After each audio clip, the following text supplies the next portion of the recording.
सभी को नमस्कार। आज का बहुत ही अच्छा क्वेश्चन है। जो भी विद्यार्थी सेकंड ग्रेड की तैयारी कर रहे हैं उनके लिए अर्थशास्त्र से संबंधित बहुत ही महत्वपूर्ण प्रश्न है। प्रश्न इस प्रकार है, भारत में राष्ट्रीय आय की गणना कौन करता है?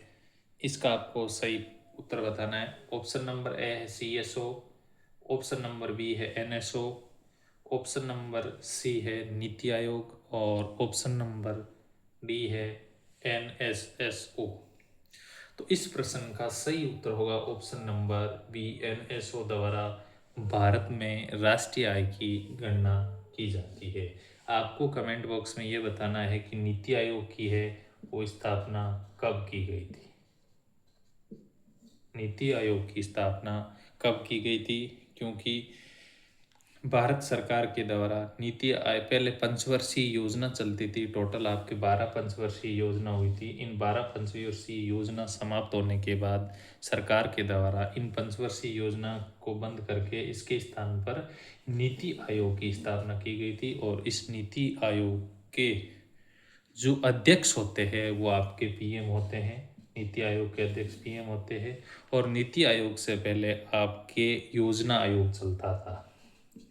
ये इम्पोर्टेंट है, योजना आयोग। नीति आयोग से पहले योजना आयोग चलता था और इसकी स्थापना आपके 1950 में की गई थी। और आपको एक कमेंट बॉक्स में एक प्रश्न और बताना है कि नीति आयोग के वर्तमान, ध्यान रखना इसमें कई बार कंफ्यूज किया जाता है कि नीति आयोग के अध्यक्ष है वो हमेशा कौन होते हैं? प्रधानमंत्री। और नीति आयोग के उपाध्यक्ष सरकार के द्वारा नियुक्त किए जाते हैं। वर्तमान में नीति आयोग के उपाध्यक्ष कौन है अभी नियुक्त किए गए? अगर बात करेंगे कि नीति आयोग के प्रथम उपाध्यक्ष कौन थे तो वो आपके थे अरविंद पनगड़िया। ये ध्यान रखें, अरविंद पनगड़िया। ये राजस्थान के अच्छे अर्थशास्त्री है। ये नीति आयोग के प्रथम उपाध्यक्ष बने थे।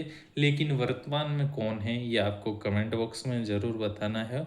और नीति आयोग की स्थापना कब की गई थी ये भी प्रश्न बताना है, क्योंकि ये प्रश्न है वो आपके एग्जाम में, सेकंड ग्रेड के एग्जाम में जो 20 क्वेश्चन अर्थशास्त्र के SST के अंदर आते हैं उनके लिए ये बहुत ही महत्वपूर्ण है। और उसके बाद में जो एक प्रश्न और इससे संबंधित बनता है कि आपके जो नीति आयोग है उनके द्वारा कौन कौन से सूचकांक जारी किए जाते हैं, ये प्रश्न भी बनता है।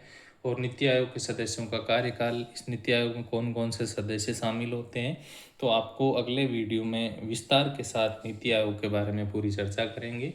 लेकिन आपको कमेंट बॉक्स में ये ज़रूर बताना है कि नीति आयोग की स्थापना कब की गई थी। ये आपके लिए बहुत ही अच्छा प्रश्न है। धन्यवाद।